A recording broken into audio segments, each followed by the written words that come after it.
Cave is a funny game about horrible people. You take control of 3 out of a possible 7 playable characters who enter this cave in search of what they desire most. The cave itself is the game's main character, providing narration and offering its own insights into the adventurers as they descend further down and engage in morally questionable actions in search of their goal.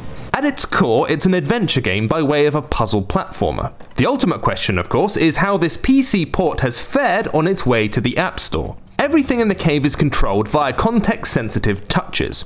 You tap to move, swipe to jump, and tap to interact with objects. Though we're glad to see the screen isn't littered with virtual buttons, the game gets easily confused by taps and gestures, and often misreads your inputs. Jumping is particularly bothersome, and many attempts to clear spike pits will result in your character plunging to their demise. The constant performance lag and stuttering, at least on new iPhones and iPads, doesn't help matters either. The characters themselves are varied and entertaining, with each one possessing its own special abilities.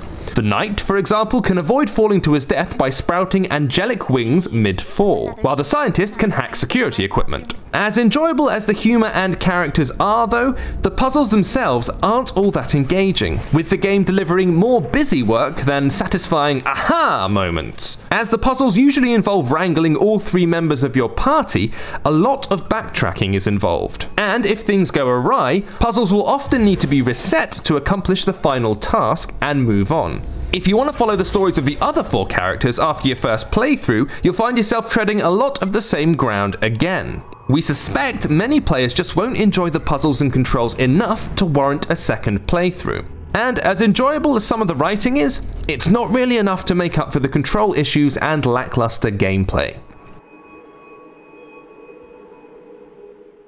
This has been James with AppSpy.com. We review, you decide.